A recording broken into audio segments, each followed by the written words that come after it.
Ninakusalimu sana wewe unayetutazama. Sisi ni wale tunakukalisha takriban saa nzima tukijadili mambo hapa na pale ya kuijenga imani yako na kuifanya nafsi yako iweze kuyafahamu mengi kuhusu imani yako na dini yako ya Kikristo. Niko na mtumishi wa Mungu Boss Namwira. Mimi ni PPP Papiano Papsolo Papin the Apostle. Leo tunazungumzia kuhusu comment contribuer à la destruction de son propre foyer. Yani ni aje mtu anaweza akachangia katika kuibomoa ndoa yake yeye mwenyewe. Mtumishi wa Mungu Boss Namwira, hivi ni kweli mtu alikutana na mwingine kwa mapenzi? Ndio. Kitu gani kinaweza, kwanza inawezekana mtu akontribue c'est vrai ku destruction foyer yake? Normalement, oui. Merci encore pour la question. Merci pour l'invitation Télécan Afrique. Et comme on l'a dit, nous allons traiter un thème qui n'est pas si facile. Mais je sais qu'avec la grâce du Seigneur, nous allons nous en sortir. Amen. Et oui, on peut contribuer à la destruction de notre propre foyer. Parce que vivre avec quelqu'un a comme soubassement l'amour. Lorsque vous considérez que l'amour est au détriment de toute chose ou est à la base de votre relation, vous allez comprendre que ce n'est pas seulement le mot amour qui va compter un certain temps, il faut aussi avoir une manière d'aimer. Plusieurs personnes pensent être dans l'amour, dans leur foyer, mais ils n'ont pas une bonne manière d'aimer l'autre personne. La raison pour laquelle tu peux être une bonne femme ou un bon mari, mais si ta manière d'être, de vivre, d'aimer l'autre personne n'est pas une manière qui aide l'autre personne à rester avec toi, tu vas te rendre compte qu'il y a certaines choses que tu feras qui vont contribuer à détruire au lieu de construire. Okay.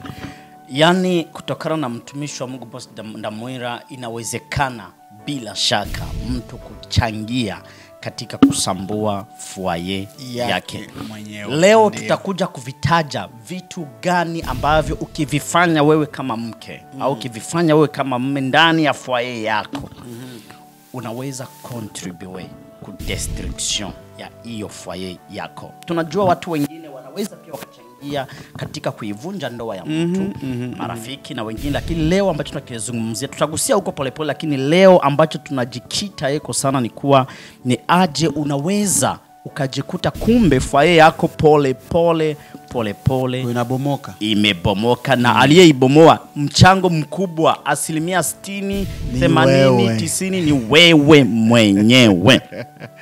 Watu wamekutana, mtumishi wa Mungu, wamekutana leo, wamependana, wamechumbiana, wameenda kwa wazazi, wamewakubalia, wanaamua kuoana. Baada ya siku ndogo walikuwa wanaitana sheri shushu. Baada ya mwaka mmoja, baada ya miaka miwili, unatafuta ile majina sheri shushu, baby honey, zimepotea. Kubadilisha majina ya ambayo mlikuwa mnaitana katika mapenzi wakati mngali mnapatana, yale majina yanapotea, inaweza pia ikachangia katika kusambua foyer ya mtu. Ndio, inaweza changia.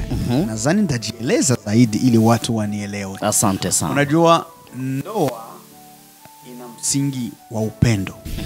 Na ndoa bila upendo huenda hiyo ndoa itaendeka. Je vais m'expliquer. D'abord, avant de parler d'un foyer, il y a des étapes à respecter. Oui, oui. Normalement, quand on commence, on a une relation amoureuse. Dans la relation que les autres vont appeler copinage. Ou chez nous on appelait beaucoup de fois amitié. Ou rafiki.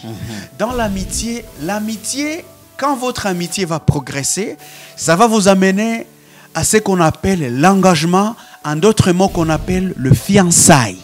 Une fois que vous étiez amis, copains, copines, peu importe comment vous allez l'appeler, et vous voyez que votre relation progresse, ça va vous amener vers votre fiançailles. Le chumba. Exactement. Le fiançailles veut dire tout simplement l'engagement. Vous dites, après autant d'années dans la relation, je décide de m'engager à toi, en toi, devant la famille et devant les amis. Wow. C'est le fiançailles maintenant qui va nous amener aux troisième étape, qui est le mariage. Donc, avant, après le fiançailles, maintenant vous êtes mariés. Maintenant, dans le mariage, il y a des choses. Dans le mariage, il y a un rôle et il y a la responsabilité.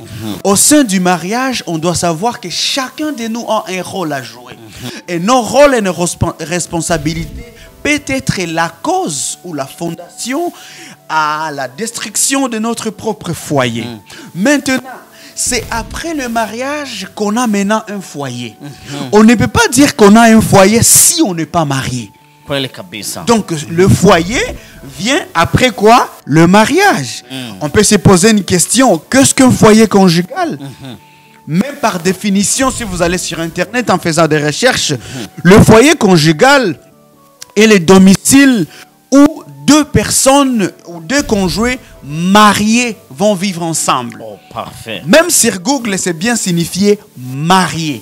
Pour dire qu'avant d'être dans un foyer, il faut d'abord être quoi? Marié. Là, on continue. Pour vraiment corroborer ce que j'ai dit par rapport à la parole de Dieu, nous allons lire 1 Corinthiens 13, 4 à 8. La Bible dit ceci. L'amour est patient. L'amour est plein de bonté. L'amour ne pas envier. L'amour ne se vante pas. L'amour ne s'enfle pas. L'amour ne pas orgueillé. L'amour ne pas orgueillé. On continue. Il ne cherche pas son intérêt. Il ne s'irrite même pas. L'amour ne s'irrite même pas. On continue. L'amour ne soupçonne pas le mal. L'amour ne se réjouit pas dans l'injustice. Mais il se réjouit dans la vérité. L'amour pardonne tout. Il croit tout. Il espère tout. Il supporte tout. L'amour ne meurt jamais. Les prophéties disparaîtront. Les langues cesseront. La connaissance disparaîtra. Mais l'amour ne meurt jamais. Amen. Cela veut dire tout simplement, lorsque votre mariage, lorsque votre foyer est fondé sur l'amour, ça vous pousse à contrôler votre manière à vivre avec les autres. Je ne peux pas dire que je t'aime si je suis impoli envers toi. Je ne peux pas dire que je t'aime si je vis dans l'orgueil à côté de toi. Je ne peux pas dire que je t'aime et je n'arrive pas à valoriser ce que tu es, ce que tu as et comme tu es étant un être humain. On est venu ensemble, comme je l'ai dit un jour, on n'est pas venu ensemble pour se changer. On est venu ensemble pour s'accepter. Et dans cette acceptation de soi, ça va nous pousser à ne pas détruire ce qu'on a construit. Qu'est-ce que la Bible dit?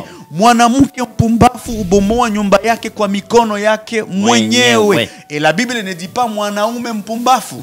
Wala Biblia iseme mwanadamu mpumbafu. Pourquoi la Bible dit qu'une femme est censée? Pourquoi? Parce que normalement, l'homme est la tête de la maison. Mais la tête ne peut pas fonctionner toute seule sans le tronc. La tête ne peut pas fonctionner toute seule sans la poitrine. La tête ne peut pas fonctionner sans le restant de membres et du corps. Pourquoi?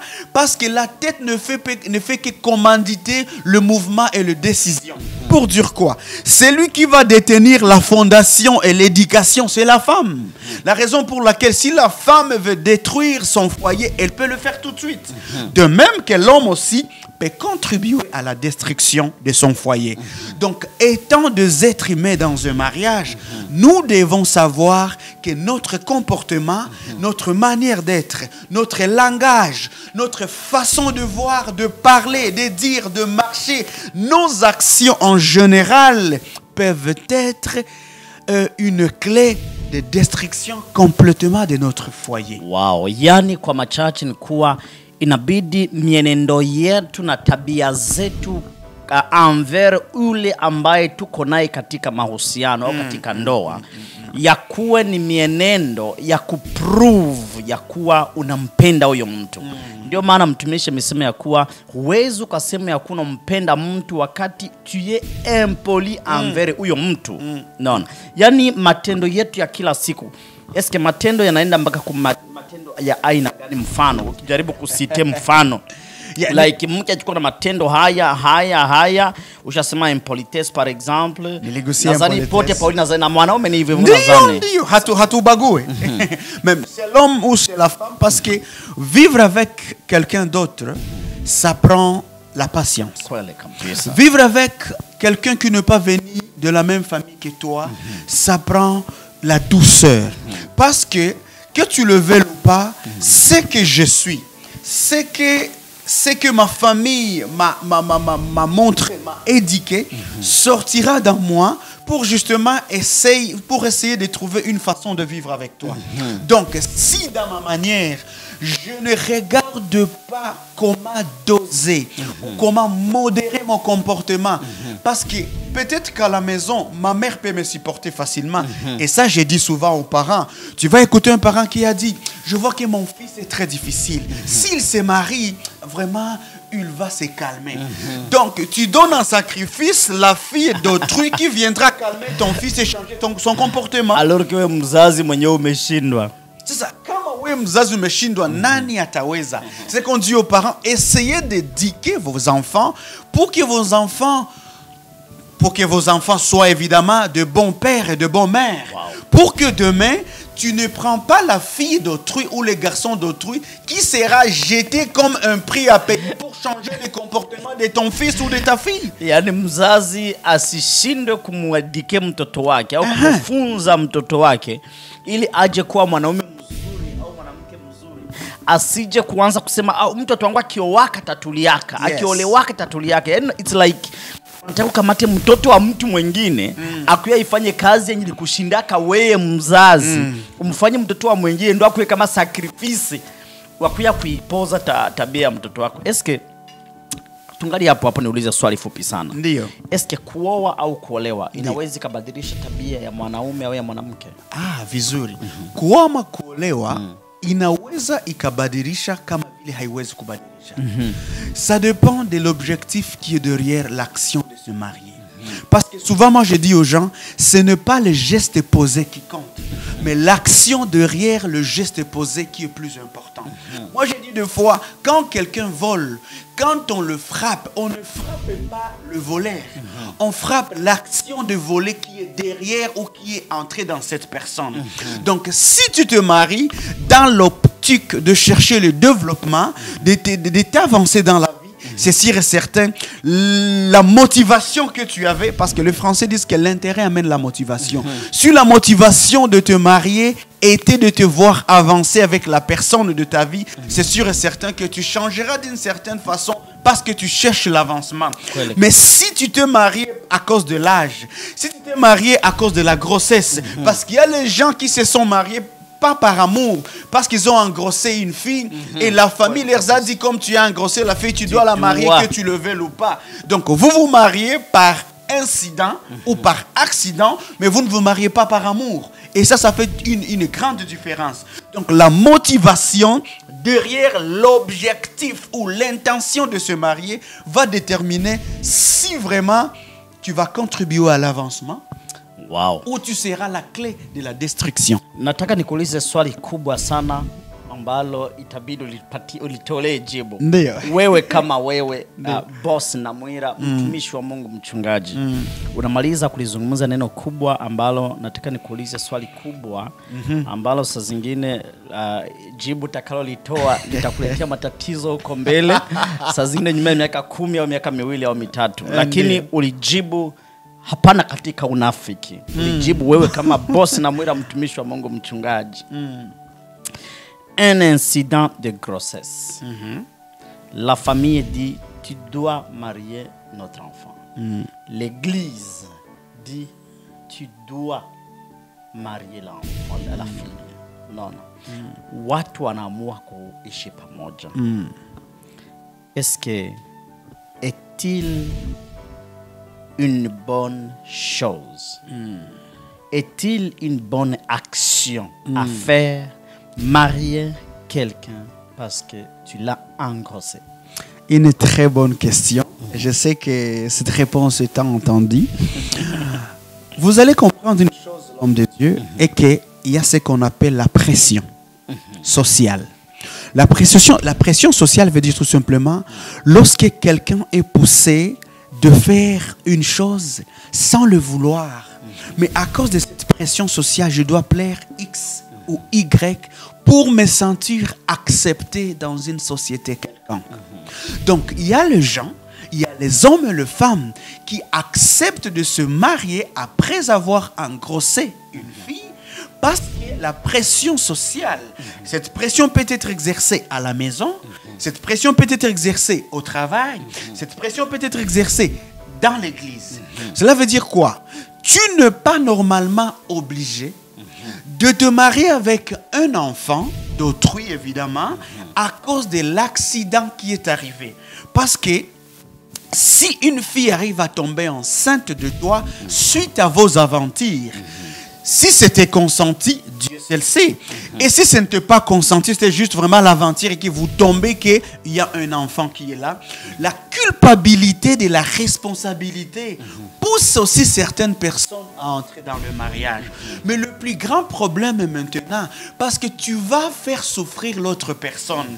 Comme l'objectif derrière l'action de rester ou de te marier avec la personne, ce n'est pas par amour, mais c'est par la pression. Et lorsque la pression est exercée sur toi, tu fais à tout prix pour rechercher ce qu'on appelle la paix. Et la seule façon de trouver la paix, c'est de dire, tu sais quoi, je vais me marier avec elle pour que cette pression cesse. Plusieurs personnes ne sont pas heureuses dans leur mariage. Plusieurs personnes vivent des cauchemars parce qu'ils ont accepté, en anglais on dit baby mama ou baby father, qui te marient avec la personne parce que tout simplement dans vos aventures d'enfance, vous avez eu l'accident de tomber enceinte. C'est ce que moi je peux donner comme conseil. Parfait. Ça ne sert à rien de te marier avec quelqu'un parce que tu l'as engrossé accidentellement. Pourquoi? Parce que, comme on a dit, le mariage est fondé sur l'amour. Lorsque votre base du mariage n'est pas l'amour, bien-aimé, tu vas faire souffrir la personne qui entre dans ce foyer avec toi. Parce que tu auras toujours des excuses pour ne pas aimer cette personne. Tu auras toujours des excuses pour insulter cette personne. Et d'ailleurs, je suis seulement avec toi à cause de la grossesse. Je suis seulement avec toi à cause de l'église. Je suis seulement avec toi à cause de la famille. Et là, c'est un message. Chère communauté chrétienne, arrêtez de mettre la pression sur la jeunesse à ce qui concerne le mariage. Le mariage est une étape de la vie. Le célibat n'est pas un démon. Le célibat n'est pas une étape à négliger. C'est parce que quand tu es célibataire, tu as la chance de te préparer pour faire un choix utile dans l'avenir. Mais quand l'église te met la pression, tu es déjà pasteur, tu es déjà évangéliste, tu es déjà diacre et tu dois te marier pour être stable. Le mariage ne vient pas stabiliser quelqu'un, mais le mariage peut détruire et tuer si la personne se marie suite à une pression que la personne a reçue à l'église ou dans la famille ou dans la communauté. Donnez à nos jeunes la chance, évidemment, de se marier au moment opportun ou au moment propice de leur vie, pour ne pas vivre malheureux. Wow. Mchungaji Boss Namwira ametoa jibu. Mimi sita comment chochote kwa jibu yake. Sasa tutatoka katika hilo swali ngumu tuje hilo swali lakini katika hali ya ukawaida wetu wa kila siku. Niliwahi kuwa nazungumza na watu vijana wenzangu, watumishi wa Mungu. Wako wanazungumzia kuhusu ujauzito. Umesema ya kuwa watu hawawezi wakaoana tu kwa sababu ya accident ya grossesse ambayo imetokea. C'est pas vraiment c'est une cause, mais c'est pas une grande cause. Ce n'est pas une obligation parce que umesema ya kuwa ndoa haipashi kuwa fondée kwa circonstance imetokea, lakini haipashi kuwa decision mtu amekamata iko tayari kujiangaje. Sur l'amour. Wakati nilikuwa nazungumza na watumishi wa Mungu wenzangu jana, tukajaribu kusema ya kuwa ujauzito wa kabla ya ndoa. Like vijana wawili wamekutana, wamezini, wamepata ujauzito. Tukasema ya kuwa ni accident, wengine wakakataa kabisa ya kuwa eti hakuna accident ya ujauzito. Kwa sababu gani? Kwa sababu wanasema ya kuwa ukienda kuangalia processes yenye inafanyikaka kuanzia siku watu wanaanza mahusiano, hata mahusiano, kuanzia siku watu kuanzia muda watu wanaanza fikiria kufanya tendo la ndoa hadi wakati wanakuja kuchukua ujauzito, wakasema ya kuwa haiwezi kuwa accident, kwa sababu ili tendo la ndoa lifanyike watu wanaanza wanapatiana rendezvous, wanaandikiana vizuri, wanatumiana location, wanatumiana muda saa fulani, wanafika pale, wanaanza mazungumzo, wanapapasana, wanagusana kumandevu, wengine wanagusana kumaziwa, wengine wanagusana nini, hadi wanaanza etapi ya kuvuana manguo, hadi wanafika etapi ya kuanza kulala pamoja. Wengine wakasema ya kuwa hapa kwake accident ya ujauzito, kwa sababu wanadamu sio kuku. Sio kuku ambazo zinakutana zinapandiana na ujauzito umechukuliwa. Lakini wanadamu ili ujauzito uchukuliwe si maji ya kunywa unakunywa. Ni process ambayo, kwa sababu ndio maana katika Kiswahili wanasema sehemu za siri. Ni sehemu ambazo zimejificha. Unaona? Ili sasa mtu afikie etapu ya kwenda kuzifunua, azifate ziliko hadi ujauzito uchukuliwe, eti haiwezi kuwa accident. Wakasema kuwa accident ni mtu kwenda kuvuka barabara bila kuona. Hakuna mtu anaweza toka kwake anaenda barabara, gari nakuya anaizibia kwa hivyo na yeye mbele juu mgongo. Nyingine nakuya anaizibia ili mgongo. Haiwezekana hizo chukula. Sasa unasemaje, ujauzito ni accident? Très bonne question. La Bible nous dit ceci, évidemment, comme on a toujours dit, il y a le péché volontaire et le péché involontaire. Pour qu'il définir comme un accident ou pas, on doit être dans le cadre biblique. C'est pour dire tout simplement, lorsque tu as expliqué les étapes, il y a bidi mtu afanye ili aingie kwa kupata ujauzito. Ni kusema on doit, en anglais on dit the criminal mind, ou un péché prémédité. Pourquoi la préméditation? Parce que il a fallu planifier. Où est-ce que vous allez vous retrouver? Comment ça va se passer? Exactement. Donc, on appelle cela un accident. Moi, je ne sais pas de défendre cela. Mais moi, je pars dans le cadre de l'intention. Pourquoi je questionne l'intentionnalité? Parce que peut-être quand les deux gènes, d'abord, on se met d'accord que la relation intime avant le mariage est considérée comme un péché étant des chrétiens. C'est parce que vous vous donnez le mariage avant que le mariage vous soit donné.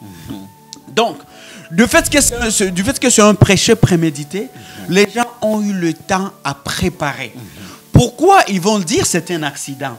Parce que quand deux personnes sont en mariage et ils décident de se reproduire ou avoir leurs enfants, normalement, quand ils vont être en train de se reproduire, l'objectif est d'avoir les enfants. Tandis que deux jeunes qui décident de faire l'aventure ensemble, je ne crois pas que l'objectif, c'est avoir la reproduction ou avoir des enfants. L'objectif derrière ça, c'est de se faire du bien, se faire plaisir. C'est là où maintenant devient le mot accident. Comme vous avez dit, quelqu'un traverse la route, par accident, il est cogné. Donc, l'intention de ces gens-là, j'essaie d'imaginer, c'est vraiment se faire du bien et non la reproduction. Maintenant, le mot accident va apparaître dans le processus parce qu'on n'a pas fait ça pour avoir un enfant. On l'a fait pour se faire du bien. Mais on comprend que lorsque c'est un péché volontaire, c'est puni. Pourquoi? Parce que vous avez consenti à le faire. Donc, peu importe accident ou pas, devant les yeux de l'Éternel, vous avez commis un péché. Donc, le temps que cela a pris, parce que un péché, c'est comme une graine. Tu peux la planter aujourd'hui, ça va prendre le temps de grandir. Et une fois que cette graine va grandir, ça va donner des fruits. Et c'est là où on peut dire, le monde où les gens peuvent dire que c'est un accident, mais quand on regarde le processus vers cet accident, ça va nous montrer qu'il y avait l'intention dedans. Et quand déjà il y a l'intention, il y avait la préméditation dedans. Quand il y a la préméditation directement, nous étant chrétiens, on ne dira pas que c'est un accident. On va dire que c'est vraiment prémédité, c'est volontaire, ils ont voulu être là. Ils ont voulu être là et ils sont arrivés à un niveau où il a fallu consommer. Mimi unafahamu leo tuko katika kipindi cha kuhusu comment contribuer à la destruction de son propre foyer. Oui. So ni emission ambayo kabisa tunagusia intimity ya maisha, kwa sababu tukiongelea foyer tunaongelea kabisa une vie intime ya watu, mke na mume, mwanaume, na bahati nzuri wewe umeoa tayari na watoto na familia. Mimi pia nimeoa na watoto na familia. So tutajaribu kabisa kuyagusia mambo mengi sana, kwa sababu tuko tunajadili kama watumishi wa Mungu, na inabidi jamii ipate majibu kutoka kwa watumishi. Watumishi wanasemaje kuhusu kitu fulani. Ndio. Hapa tunaanza kuzungumzia kuhusu accident ya kuchukua ujauzito. Yes. Kutokana na vijana ambao tulikuwa tukizungumza, haiwezekani mtu achukue ujauzito par accident. Kwa sababu accident ni mtu unaenda kuvuka barabara, hujaiona gari inakugonga. Lakini processus ya mtu achukue ujauzito, mna chat kwanza kwa WhatsApp, mnazungumza hello vipi, mnaanza plan siku mtakutana, saha, mnaenda pamoja, mnafanya hivi, mnaanza kugusana, mnaendeka hivi na kuwa hivi hadi sehemu za siri, mwende kuzitoa huko kwenye siri. Sasa ni process, haiwezi kuwa accident. Lakini unatafsiri vizuri ya kuwa hiyo ni dhambi. Kwanza umekubali ni dhambi, zina kabla ya ndoa ni dhambi. Lakini ambako nasikimea wewe kama ni accident, ni kwamba malengo ya hao watu au vijana wawili haikukuwa kupatia na ujauzito, ilikuwa ni sefer plaisir. Shetani aliwanyang'anya ile nafasi ya kukumbuka ya kuwa ujauzito upo. Lakini sasa mtumishi wa Mungu, ndio mzungu aishakaleta namna ya watu wanaweza tumikisha kwa ajili ya kuepuka hiyo accident, malgré que c'est le plaisir. Waliamua kutotumikisha hizo namna za kutumikisha ili waweze kuevitia accident isitokee. Wakaamua kufanya zina bila kutumia hizo njia za kujilinda hiyo accident isipotee. Lakini bado unakubali ya kuwa ni accident kwa sababu haikukuwa malengo yao. Wangejua kama haikukuwa malengo yao, kwa nini wasingetumia namna nyingine? Ouais, les Français disent mieux vaut prévenir que guérir. Voilà. Ce n'est pas que je vais me joindre à votre optique, mais je vais tout simplement insinuer une chose. Et il faut être responsable de nos actions. Pourquoi je dis cela? Du fait qu'ils ont seulement consenti à faire la relation intime, évidemment, cela veut dire tout simplement, dans la maturité et la responsabilité, ils savent que dans tout ce que nous posons comme gestes et actions dans la vie, il y a toujours des inconvénients. Parfait. Et les inconvénients, ça peut être bénéfique ou maléfique, ou autre chose peut venir dedans. Donc, moi je dirais plutôt, il faut que les jeunes changent leur mentalité par rapport à ça. Donc, quand vous allez consentir, aller vers cette relation, attendez-vous qu'il y a des inconvénients qui peuvent provenir de cela. Et dans les inconvénients, il peut y avoir la maladie. Dans les inconvénients, il peut y avoir le bébé. Dans les inconvénients, il peut y avoir plusieurs choses. On a aujourd'hui des femmes qui ne peuvent plus concevoir parce que cela est comme inconvénient de l'avortement. Parce qu'ils ont voulu faire du plaisir. Et le plaisir a amené le fruit. Ils n'ont pas voulu garder le fruit. Et là, exactement. Donc, avant d'entrer dans la relation, avant de consentir pour la relation intime, pensez aux conséquences. Cela veut dire, on dit tout le temps aux gens, si tu ne seras pas fier de ton résultat, ne fais pas le travail. Parce que si tu fais un bon travail, assure-toi que tu seras fier aussi du résultat qui sortira de ce travail. Mais si vous ne pensez pas que vous seriez heureux ou heureuse du résultat, ne consume pas le mariage avant le foyer ou avant le mariage. Donc moi je dirais aux jeunes, ça reste dans l'optique de l'accident, mais en soi ce n'est pas un accident, parce qu'il y a eu un consentement quelque part. Et lorsque vous consentez, soyez aussi rassurés qu'il y aura des conséquences qui viendront suite à l'action prise. Donc, mieux vaut prévenir que guérir, veut dire encore tout simplement, au lieu de passer en action que demain je vais regretter, j'évite. Donc le bon conseil, ça va éviter ni les mots accident, ni les mots incident. Et c'est qu'on dit en français, l'abstinence.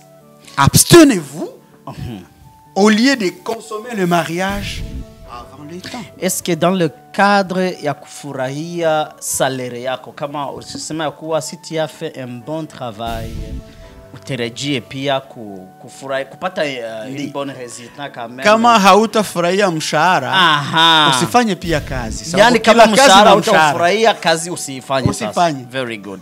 Sasa yani katika malengo ya kufurahia mshahara wa kazi ambayo hawa vijana wameifanya. Eske kile ambacho tumekianzia kwa kuhusu ndoa sasa. Ndio. Mumeshafanya tayari lo tendo la ndoa, ujauzito umechukuliwa. Societe, communauté, église inasema kuwa ili li jambo liweze kutatulika. Huyu binti mchukue. Awe mke wako. Hapo wewe hukubaliani napo? Sikubaliane. Pourquoi? Sababu encore je vais invoquer le mot malheur. Watu wengi wanaishi tabu katika ndoa. Sababu ukitaka kujua ndoa yangu ikoje, uniulize nilianzaje. C'est le début qui détermine la fin. Et la Bible dit, ce qui commence bien, finit bien. Et on dit encore, l'Éternel finira tout ce qu'il a commencé. Sasa tukitaka kuona mwisho wako, inabidi tujiulize ulianza namna gani. Ni kusema nini? Unaweza kuwa katika huduma. Na inaweza fikia umebebesha mimba ama umebeba mimba.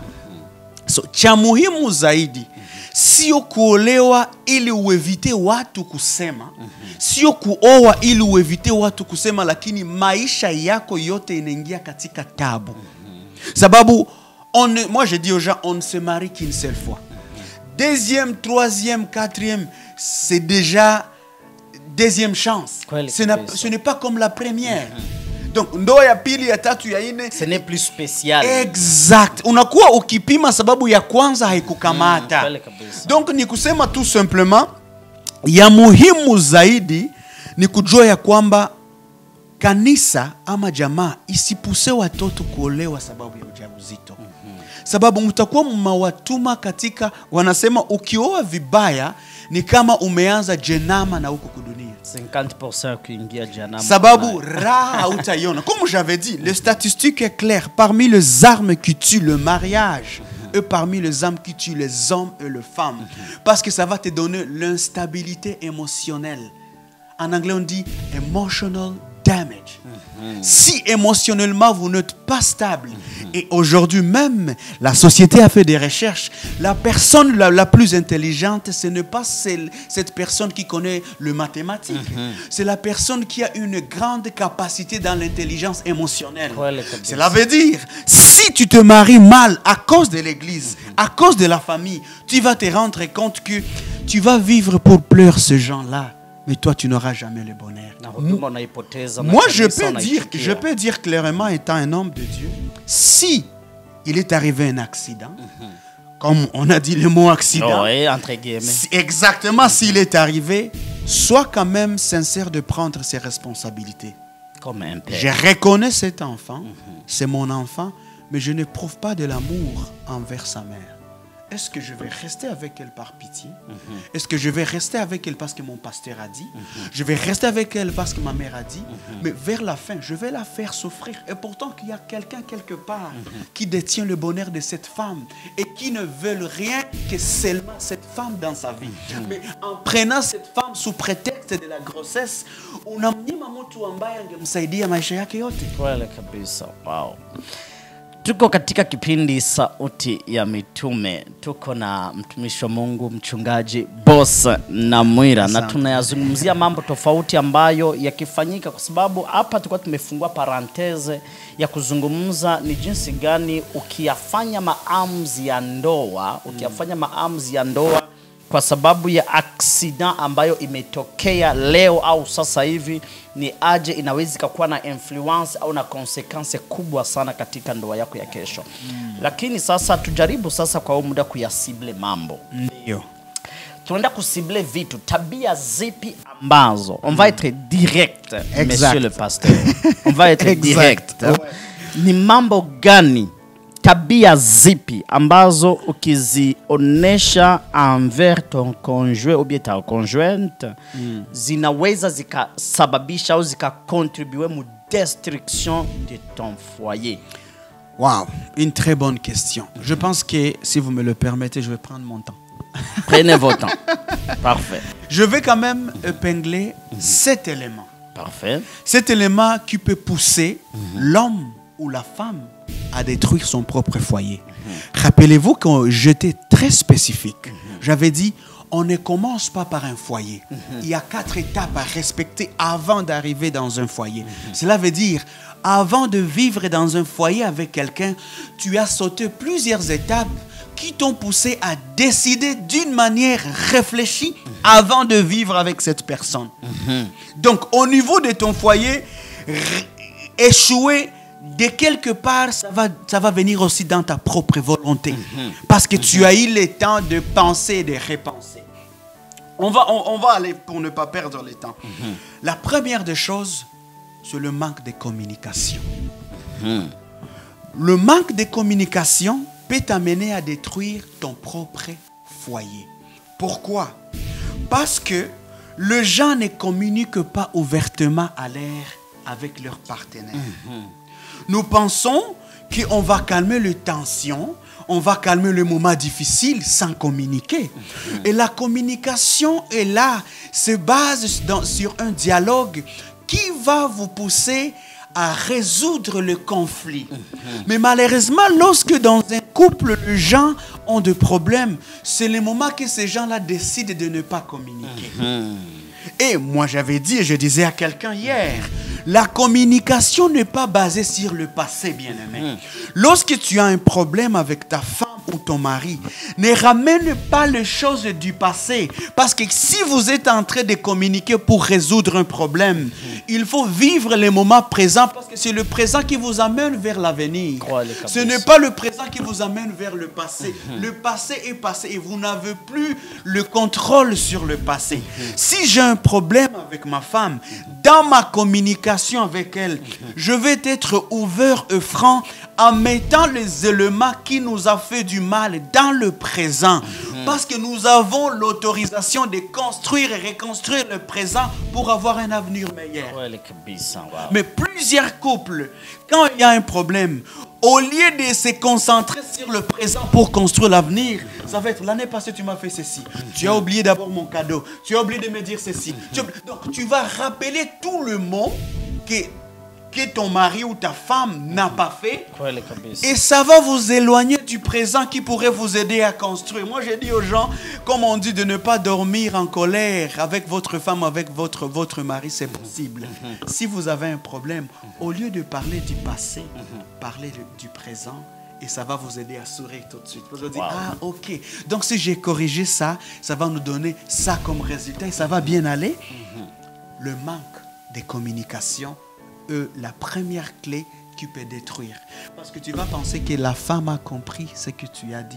La femme aussi va penser que son mari aussi, ou l'homme a compris. Et pourtant que ce n'est pas le cas. Dans le manque de communication, avant qu'on entame le deuxième point, je pense qu'on pourrait aussi ajouter dans la communication, on ne communique pas seulement parce qu'on a des problèmes à résoudre. Évidemment. On communique aussi quand on a des bons moments à pouvoir se partager. On communique aussi quand on a des projets à faire. Jikuta mwanaume anataka kufanya maproje yeye kama mwanaume like mwanamke haelewi like pesa ziko wapi, salary yako iko wapi, mbona sioni, panafaa kulipa nyumba tuione. Est-ce que tunaitia na pia mkadri ya communication like c'est communiquer? Oui, évidemment, parce que comme on parle de la destruction, cela peut détruire ton mariage parce que tu n'as pas communiqué le projet que tu avais. Ta femme n'est pas dans ta tête ou ton mari n'est pas dans ta tête pour savoir tout ce que tu peux concevoir comme idée, tout ce que tu peux concevoir comme projet. Donc le fait de communiquer, ça te pousse à informer l'autre personne sur le projet que tu veux entreprendre. Wow. So ni vizuri pia katika mkadri ya communication kukomunike maproje mnayafanya. Kwa hiyo hicho kitu cha communication kitakuwa kirefu sana unajua. Ah ouais? Yeah. Mon communication, est-ce que tu penses que mon communication entre l'homme et la femme, est-ce que c'est bien aussi de se communiquer des affaires du passé, mfano? Si c'est mi passé à jana ya mwaka jana, nasema passé like movie avant mkutanane na mpenzi wako. Est-ce que tu penses que c'est bien aussi l'homme et la femme de se communiquer? Est-ce que ukionaka siku moja nikutana na mtu mmoja hivi akataka kunizoea ni jutu alipendana naye lakini nikamkatalaka nini uele wake like est-ce que c'est tu penses que c'est une bonne chose de parler de tout ce qui concerne ton passé? Normalement, le mariage n'est pas construit sur le passé. Le mariage est construit sur le présent. Wow. C'est pourquoi j'ai tout le temps aux gens, on a eu des ex avant d'avoir la présente femme ou l'homme que nous avons. Si nous pouvons prendre notre temps seulement de parler de nos ex, de nos passés, on n'aura pas le temps de communiquer pour construire la personne que nous avons présentement. Cela veut dire tout simplement, je ne suis pas supposé. Il y a vraiment un proverbe qui dit, la plus mauvaise personne de ta vie, c'est celui qui te rappelle ton passé. De quel passé s'agit-il? C'est le passé qui t'a détruit. C'est le passé qui ne t'a pas donné de bons souvenirs. Mais à force de tout parler de ton passé, il va t'y arriver le moment où vous avez des conflits. Et dans ces conflits-là, pour que l'autre personne te fasse du mal, la personne va invoquer ton passé. Et d'ailleurs, toi, tu te rappelles dans le passé, tu étais ceci, tu étais cela. Donc, moi, je dirais aux gens, il n'est pas vraiment nécessaire de dire certaines choses sur ton passé si cela ne va pas construire votre mariage. Il y a des choses qui peuvent rester entre toi et ton Dieu si cela n'aidera pas le bonheur et l'avancement de ton couple. Wow. Tuendelee na kitu cha pili sasa. Deuxième chose, c'est l'infidélité. L'infidélité peut faire aussi en sorte que quelqu'un détruit son mariage sans le savoir. Et quand je parle des infidélités, c'est parfois quand on s'engage dans des relations extra-conjugales. Les relations extra-conjugales, ce sont des relations que nous pouvons entreprendre en dehors de notre mariage. Et malheureusement, quand les gens parlent de l'infidélité, on voit tout de suite la relation sexuelle. Non, l'infidélité aussi peut commencer par une relation que tu peux entreprendre avec une autre personne, évidemment, qui ne vous amène pas dans le bonheur de ton mariage. Parce que si je communique avec une femme que je sais qu'elle a des intentions néfastes par rapport à moi, et directement, je sais que cette relation ne m'amène pas dans le bonheur de mon mariage. Quelque part, c'est l'infidélité. Il y a aussi l'infidélité émotionnelle que les gens oublient. Je peux être avec ma femme, mais je pense à quelqu'un d'autre. Ça, c'est l'infidélité. L'infidélité ne se présente pas seulement dans l'acte de consommer le fruit du mariage. Mais non, il y a l'infidélité aussi. Tu vis avec quelqu'un physiquement, mais tu étais infidèle depuis longtemps parce que tu ne penses qu'au bonheur d'une autre femme, tu penses qu'au bonheur d'une autre famille, tu penses qu'au bonheur d'une autre chose. Et pourtant que tu dois être fidèle à l'autre personne, cela veut dire que émotionnellement, physiquement, tu ne t'engages pas à d'autres relations extra-conjugales. Tugusie vitu viwili vitatu ambavyo vinaweza vikazalisha infidelity katika ndoa. Ndiyo. Eske ndoa unafikiria kuwa kuna vitu, kwa sababu kuna watu wengine kabisa walipooa, walipoolewa, malengo yao haikuwa kabisa kwa infidel. Lakini kutokana na ndoa walivyoikuta humo ndani baada ya miaka 2, 3, 4, 5, 10, 15, mtu akajikuta swate mwanaume swate mwanamke aishaanza kuwa infidel. Kwa sababu gani? Mfano hapa tunajaribu kugusia tu vitu vinaweza sababisha infidelity pia mfaya mtu, si ndio vile?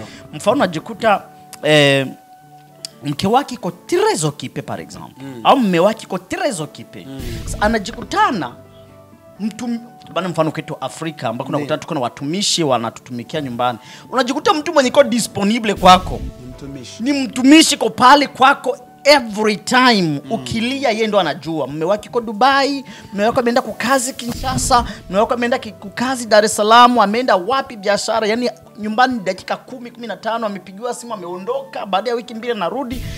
Unajikuta petit frere yake ndio iko disponible pale muda wa kutosha. Unajikuta saa zingine hiyo pia inaweza ingiza nini? Infidelity mfoe yako. Yani mtu akwe makini na jinsi gani unaweza kufanya ili uevite infidelity si envahir foe yako. Juu matendo yako envers mwingine yanaweza yakampose mwingine anakuwa mtu tofauti na yule mwenye ulimuoa wakati hakukuwaka malengo yake from the beginning. Mimi nadhani naweza nikagusia hicho tu kabla uendelee. C'est très important. Je n'ai pas aussi des commentaires parce que c'est vraiment évident. Troisième des choses, c'est la toxicité émotionnelle. Toxicité émotionnelle. Toxicité émotionnelle. Toxicité. Voilà, émotionnelle. C'est quoi cette chose? Voilà, quand vous avez des relations toxiques, quand vous avez des relations qui ne vous aident pas à vous épanouir, cela veut dire que vous vivez dans un environnement qui ne vous propulse pas, dans un environnement où on vous néglige tout le temps, dans un environnement où il y a des comportements toxiques, tels que la manipulation, tels que la violence. Ça peut être la violence verbale ou la violence physique. Ça peut être un moment créer vraiment l'environnement qui ne donne pas l'autre personne à vivre dans la paix. Des personnes toxiques, ce sont des gens qui vont faire certaines choses dans ta vie sans toutefois être conscients de ce qu'ils sont en train de faire. Quelqu'un t'a dit, quand tu cries, ça me fait mal, je n'aime pas quand tu cries sur moi. Mais une personne toxique ne tiendra pas compte de ça. Parce que pour cette personne, ça va devenir la normalité. Que c'est ma façon de parler, j'écris tout simplement. Ce n'est pas toi qui vas changer cela. Mais si cela commence à t'affecter... La quatrième des choses, c'est la négligence. On peut contribuer à la destruction de son propre foyer en étant négligent. Les gens vont se demander pourquoi la négligence. La négligence, ça veut dire tout simplement, quand vous ignorez le besoin émotionnel ou physique de votre partenaire, vous allez vous conduire à la détérioration de votre relation. Donc ça va détériorer. Pourquoi? Parce que normalement, quand tu te maries à une femme, tu as décidé de vivre avec la personne jusqu'à ce que la mort vous sépare. On avait dit ceci un jour. Un homme marié ne peut pas se comporter comme un homme célibataire. Une femme mariée ne peut pas se comporter comme une femme célibataire. Lorsque tu peux passer tout ton temps dehors et que tu as une femme que tu as laissée à la maison, elle va se sentir négligée. Et quand je parle de négligence, la raison pour laquelle on a dit émotionnel et physique. Pourquoi? Parce que sur le plan physique, cette femme a ce besoin. Elle a besoin d'être embellie. Elle a besoin de se beauté. Elle a besoin de se vêtir. Mais émotionnellement parlant, quand on parle de négligence, c'est quand ton intention n'est pas tournée vers cette personne-là. Parce que le femme cherche beaucoup plus notre intention. Elle va montrer des grimaces. Elle va manifester certains comportements pour justement attirer ton attention vers elle. Et si tu négliges tout ce qu'elle peut poser comme geste et action, tu vas te rendre compte qu'elle ne sera pas si heureuse que ça. Donc, tu peux contribuer, toi, homme ou femme, à la destruction de ton foyer si tu négliges la personne qui vit avec toi. Et la négligence, je répète, ça peut être émotionnel ou physique. Considérer le besoin émotionnel de ta femme, considérer le besoin physique de ta femme, considérer les besoins émotionnels de ton mari et les besoins physiques de ton mari. Cela veut dire, ce qui peut contribuer à cet élément aussi, c'est la négligence dans tous les cadres. Il y a des femmes qui ne parlent plus parce qu'ils ont vu que tu les as négligées. Et n'a plus le temps de parler, les restent calmes. Il y a des hommes qui ne parlent plus parce qu'ils ont constaté la négligence dans leur vie de couple.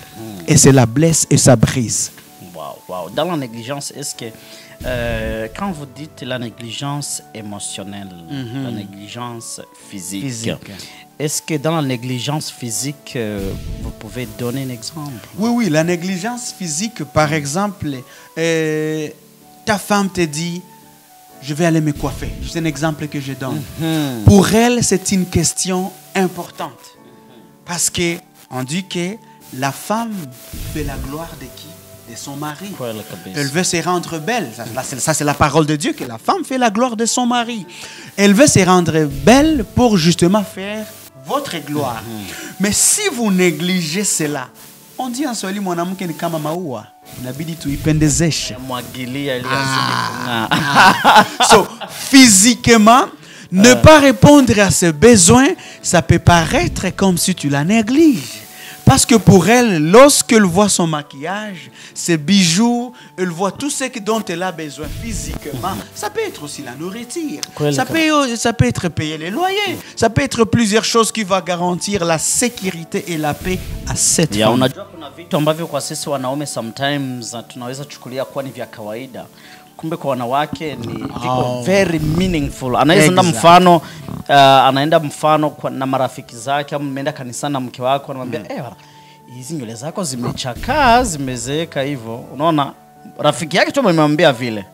Wewe mlikuwa nawe umeshukulia ni kawaida. Kumbe yeye ile neno tu lile walimwambia hizi meshe zako zimechakaa. Kumbe linaendelea kumtravaye wakati atakuja kukwambia kuwa nilikuwa nahitaji nipatie pesa ya kutengeneza nywele, alafu unachukulia it's like hauoni uzito wenye yeye kuna vipatia vitu vingine. Yes. Yani tukichukulia kuwa kila besoin au kila neno ambalo partner wako anasema amelifikiria eko ni kwa sababu linamuuzi na anahitaji liweze kupata suluhisho. Hata kama saa zingine uko possibility ya kuweza kulifanya hilo jambo, au moins essayer d'expliquer. Exactement, c'est ça. Il faut vraiment tenir compte de ça. Cinquième des choses, on va atterrir bientôt, c'est la gestion financière irresponsable. Hili sasa kali. Donc, cela veut dire tout simplement, ne pas gérer correctement les finances de votre famille peut entraîner des conflits et des difficultés financières qui peuvent vous amener à la séparation, au divorce et à la destruction complètement de votre mariage. Kweli kabisa. Yani mwanaume akitaka kutumia pesa kama za kwake, yani anazitumia n'importe comment, unajikuta saa zingine, au mwanamke pia, kuna wanawake pia ambao wanatumia pesa n'importe comment. Unaangalia mwanamke hana projet, mnaekaa mnazungumza mfano ma projet, mnaongea utafanya hivi utafanya, lakini pesa zikipatikana anazitumikisha vitu vyenye havifai, vitu vyenye havistahili, havihitajiki. Yani it's like anawashwa akipata pesa, lakini kama hazipo nadhani ndo anatulia. Et ça vraiment c'est une erreur parce que parmi les choses qui détruisent le mariage, nous avons le finance. Vraiment, on ne peut pas l'échapper. Pesa hatuwezi kuéchapper. La raison pour laquelle on dit, quand on entre dans un mariage, l'homme, tu as ta façon de gérer l'argent. La femme a sa façon de gérer l'argent. Donc, l'éducation financière est particulière de chaque personne, dépendamment de la famille d'où chaque personne est venue. Cela veut dire tout simplement, lorsque vous arrivez ensemble, c'est sûr et certain qu'au début, ça sera difficile peut-être de vous faire confiance sur le plan financier. Mais vous pouvez avoir des stratégies ensemble pour vous dire, je sais que financièrement, je ne suis pas solide, je ne suis pas un bon gestionnaire, mais je crois que c'est une capacité, une qualité que ma femme peut avoir. Toi, l'homme, sois flexible et donne la gestion à celle-là qui est capable. Parce que si vous gérez mal votre finance, pourquoi le finance est un grand problème, surtout dans l'Occident où nous sommes? Parce que nous allons tous travailler. Et quand on dit travailler, on voit la sueur du front. Si la femme est partie travailler et l'homme est parti, et vous mettez ensemble vos finances, il faut qu'il y ait l'honnêteté et la transparence dans tout ce que vous allez faire. Pour que la gestion équitable nous permette à mettre la lumière dans les dépenses que nous faisons. Vous avez touché un bon élément. S'il y a quelqu'un qui gaspille l'argent inutilement, donc il ne faut pas laisser la gestion à cette personne. Donner à la personne qui va aider la famille évidemment d'investir. La personne qui va aider à la famille d'aller plus loin dans la gestion financière. Donc on peut détruire plutôt sa propre relation ou son propre foyer si on n'est pas capable d'avoir une bonne gestion financière. Pesa ni zizuri lakini zinabomoa haraka. Sa kama Yuda alimuzisha Yesu kwa ajili ya pesa. Sasa umeoa mtoto wa Shabade hapa, atakuachia pesa zake bwana. Kabisa haiwezekani. Donc ni kusema